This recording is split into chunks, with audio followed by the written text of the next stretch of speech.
l'Ancien Testament.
Au commencement.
Du calme, mes amis, laissez-le tranquille. Allez-vous-en, couchez. Allez-vous-en.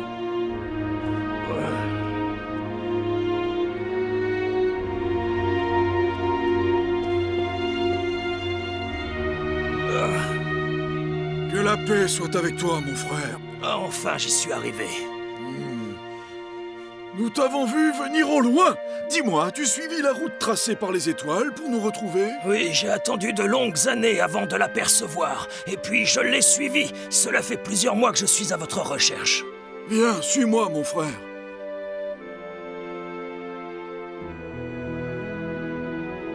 Pourtant, c'est écrit dans ce verset. La terre est suspendue au-dessus du néant. C'est ici que je range ces documents.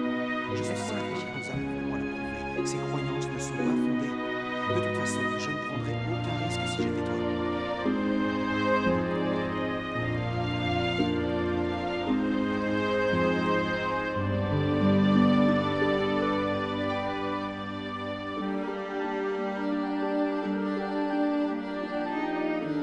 Ta couleur brune m'indique que tu viens de la tribu de Japheth. Pourquoi as-tu fait un si long voyage? J'ai traversé le désert parce que je suis à la recherche de la vérité. Qu'est-ce qui te fait croire que tu trouveras les réponses que tu cherches ici, parmi nous? Je veux connaître les secrets de toute la création. J'aimerais savoir comment la terre, les animaux, les étoiles et les humains sont apparus. Pourquoi as-tu besoin d'acquérir cette connaissance, mon frère? Quand j'étais enfant, je demandais souvent à mon père de m'expliquer comment nous étions arrivés sur Terre. Ce sont les dieux, me disait-il. Mais comment ont-ils fait, je lui disais. Si tu veux vraiment le savoir, il faudra que tu leur demandes toi-même. Et il souriait à mon grand-père, parce qu'il était persuadé que je ne ferais aucune recherche.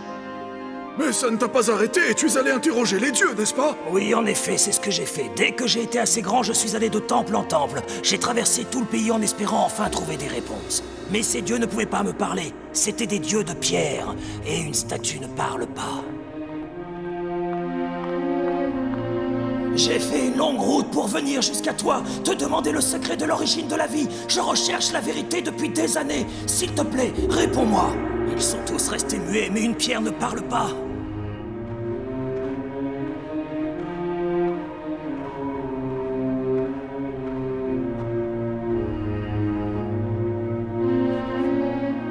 C'est alors qu'une chose très étrange est arrivée. Une nuit, j'ai fait un rêve tout à fait extraordinaire. Ou peut-être était-ce une vision, je ne sais pas vraiment. Dans ce rêve, je traversais le désert chevauchant mon chameau. Et soudain, derrière les dunes, m'est apparu un tout petit enfant souriant. Il venait vers moi.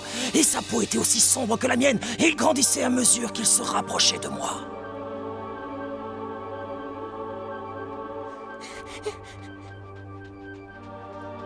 J'ai compris à ce moment-là qu'il devait s'agir d'une sorte de mirage.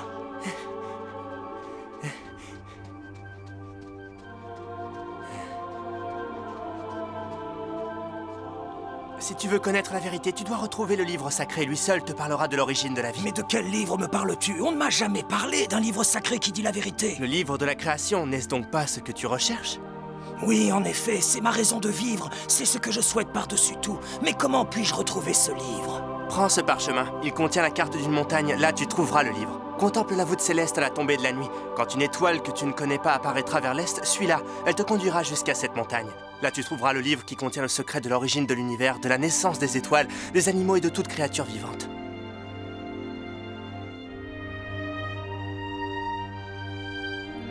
À mon réveil, j'ai trouvé le parchemin posé près de ma couche. Et sur lui était dessinée la montagne sur laquelle nous sommes. Tu peux le voir toi-même. Oh! Il n'y a aucun doute. Tu as bien reçu la visite d'un ange de Dieu. Un ange de Dieu? De quoi parles-tu? Qu'est-ce que tu veux dire, mon frère? Que c'est le Père éternel lui-même, le créateur du ciel, de la terre et de toutes choses dans l'univers. Le Dieu tout-puissant qui t'a envoyé un de ses messagers pour te montrer le chemin qui te conduirait au livre de la connaissance et de la vérité. Peux-tu me montrer ce livre que je recherche depuis si longtemps, mon frère? Si c'est la volonté de Dieu que je te montre ce livre, je le ferai. Mais es-tu certain d'y être préparé? Ce qu'il te révélera pourrait soit étancher ta soif de connaissance, soit créer en toi de nouveaux doutes. Mais tu devras avoir confiance dans les écrits sacrés parce que cette parole que tu vas découvrir vient de Dieu Tout-Puissant. Oui, je pense que je suis prêt. Je veux me soumettre à la parole de Dieu sans aucune réserve. Très bien, dans ce cas, viens avec moi, mon frère.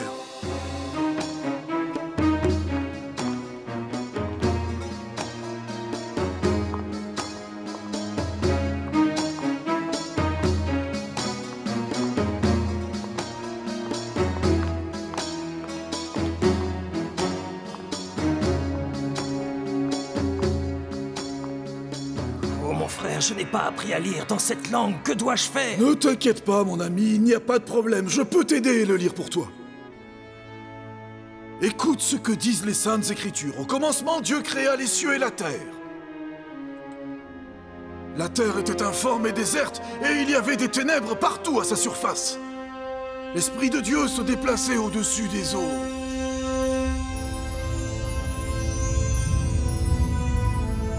Et Dieu dit... Que la lumière soit. Et alors, la lumière fut. Après cela, Dieu vit que la lumière était bonne. Et Dieu sépara la lumière d'avec les ténèbres. Dieu appelait la lumière jour, et il appela les ténèbres nuit. Ainsi, il y eut un soir et il y eut un matin. Ce fut le premier jour. Dieu dit ensuite... Et qu'il y ait un firmament entre les eaux, et qu'elle sépare les eaux d'avec les eaux. Et Dieu fit le firmament. Il sépara les eaux inférieures au firmament d'avec les eaux qui sont au-dessus du firmament. Et il en fut ainsi. Dieu appela le firmament ciel. Il y eut un soir et il y eut un matin. Ce fut le second jour.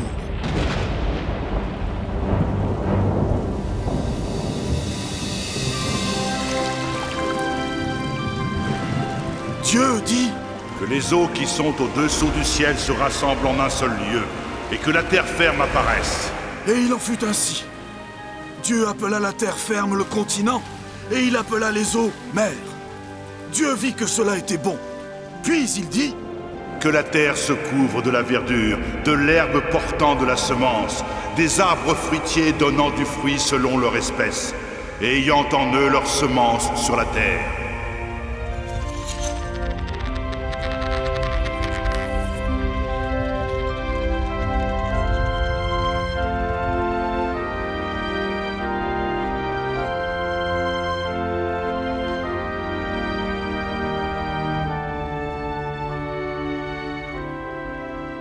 Dieu vit que cela était bon.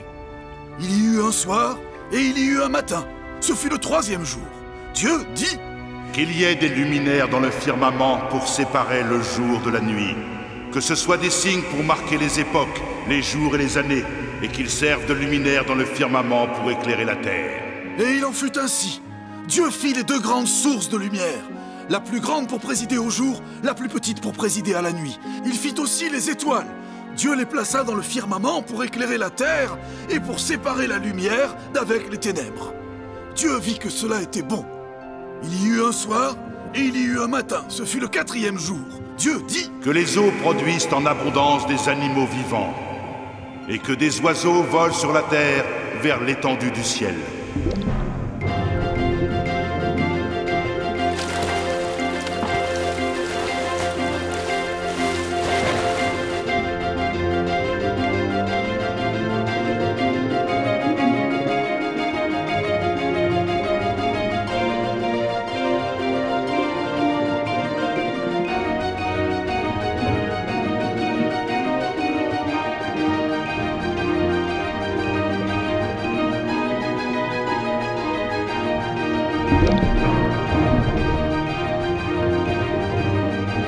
Dieu se mit à créer les monstres marins et toute âme vivante qui se déplace. Il créa aussi toutes les espèces d'oiseaux. Dieu les bénit en disant « Soyez féconds, devenez nombreux et remplissez les eaux des mers et que les oiseaux deviennent nombreux sur la terre. »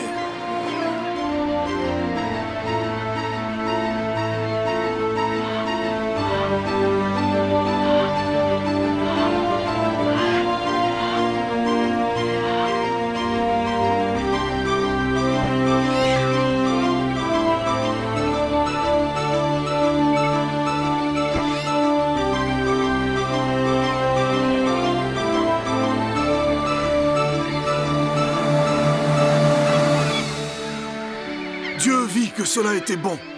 Il y eut un soir et il y eut un matin. Ce fut le cinquième jour.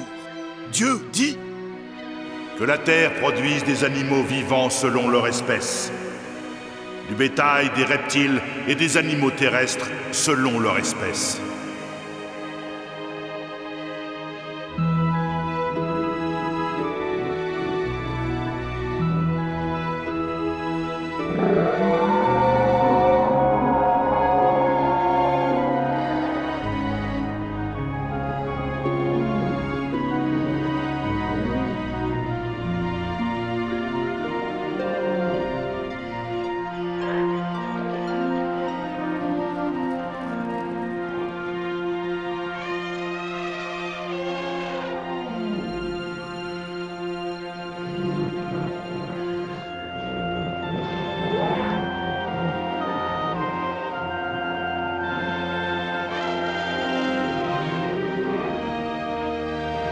Et il en fut ainsi. Dieu fit les animaux de la terre selon leur espèce, le bétail selon son espèce, et tous les reptiles de la terre selon leur espèce. Dieu vit que cela était bon. L'Éternel Dieu forma l'homme de la poussière du sol. Il souffla dans ses narines un souffle de vie, et l'homme devint une âme vivante.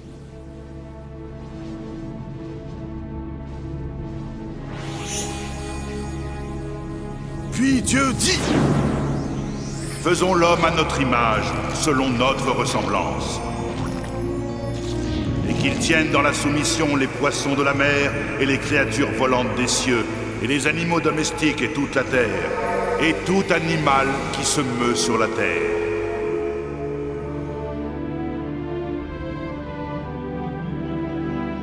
Puis l'Éternel Dieu planta un jardin en Éden, vers l'est, et il y mit l'homme qu'il avait formé. L'Éternel Dieu fit pousser du sol tout arbre désirable à voir, et bon à manger, et aussi l'arbre de vie au milieu du jardin, et l'arbre de la connaissance du bien et du mal. L'Éternel Dieu donna cet ordre à l'homme. De tout arbre du jardin tu peux manger à satiété, mais quant à l'arbre de la connaissance du bien et du mal, tu ne dois pas en manger, car le jour où tu en mangeras, tu mourras à coup sûr.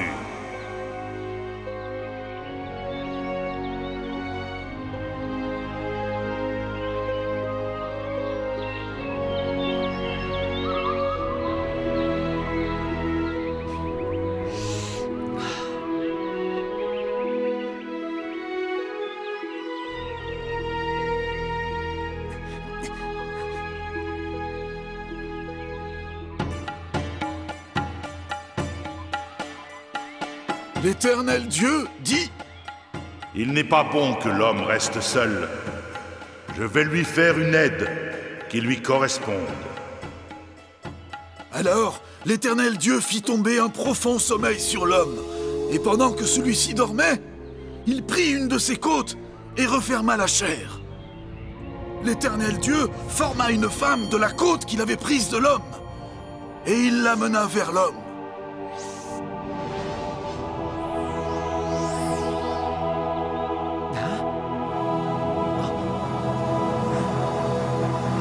Voici cette fois celle qui est l'os de mes os et chair de ma chair. On l'appellera femme. C'est de l'homme qu'elle a été prise. C'est pourquoi l'homme quittera son père et sa mère et s'attachera à sa femme, et ils deviendront une seule chair. L'homme et la femme étaient nus, et ils n'en avaient point honte. Car Dieu créa l'homme à son image, et il le créa à l'image de Dieu. Il créa l'homme et la femme. Dieu les bénit, et il dit... Soyez féconds et devenez nombreux, remplissez la terre et soumettez-la, et tenez dans la soumission les poissons de la mer et les créatures volantes des cieux, et toute créature qui se meut sur la terre. Dieu vit tout ce qu'il avait fait, et il trouva que cela était bon.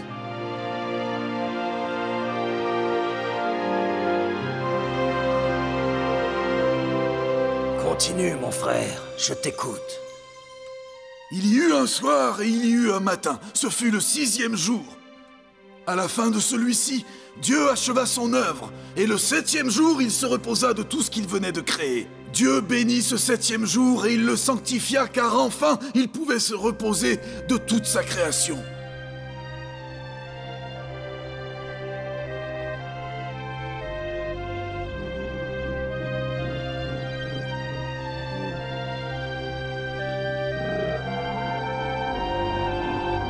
Le serpent était le plus sournois de tous les animaux des champs que l'Éternel Dieu avait fait. Il demanda à la femme, « Est-ce vrai que Dieu a dit que vous ne devez pas manger de tout arbre du jardin ?» Du fruit des arbres du jardin, nous pouvons manger. Mais quant au fruit de l'arbre qui est au milieu du jardin, Dieu a dit, vous ne devez pas en manger. Non, vous ne devez pas y toucher, au risque de mourir.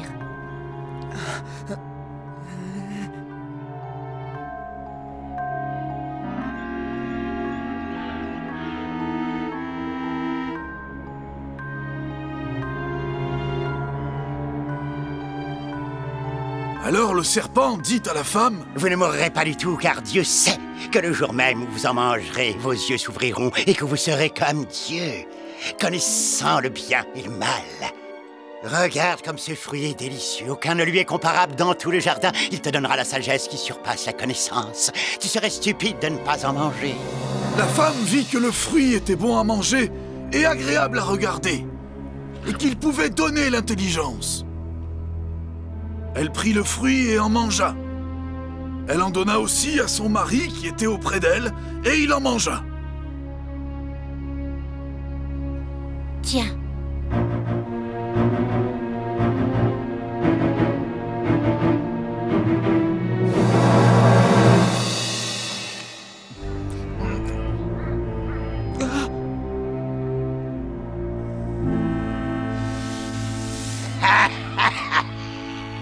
Alors leurs yeux à tous les deux s'ouvrirent et ils s'aperçurent qu'ils étaient nus.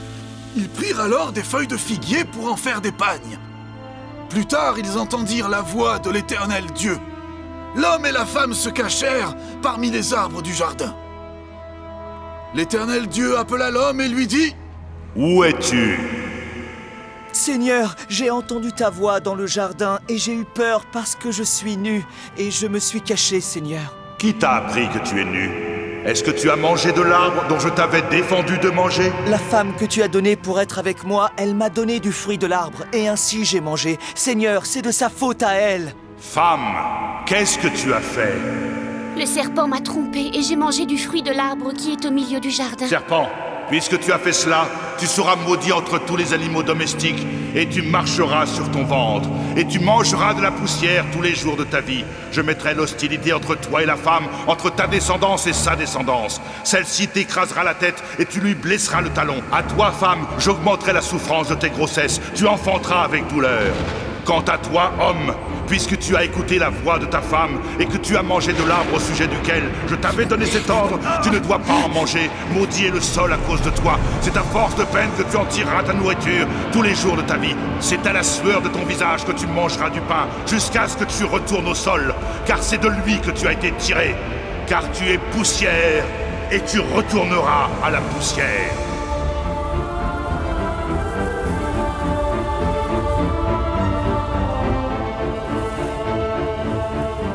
Adam donna à sa femme le nom d'Ève, car elle était la mère de tous les vivants. L'Éternel Dieu fit à Adam et à sa femme des habits de peau. Puis il les chassa du jardin d'Éden, et il y plaça des chérubins armés d'épées flamboyantes pour protéger l'arbre de la connaissance.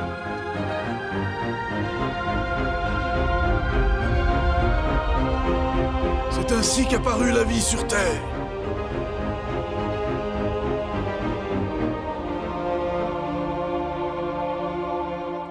C'est Dieu qui créa les champs, les oiseaux, ainsi que toute créature qui se déplace sur la terre. C'est le Créateur Tout-Puissant. J'ai enfin trouvé l'origine de la vie, la vérité que je recherche depuis de si longues années.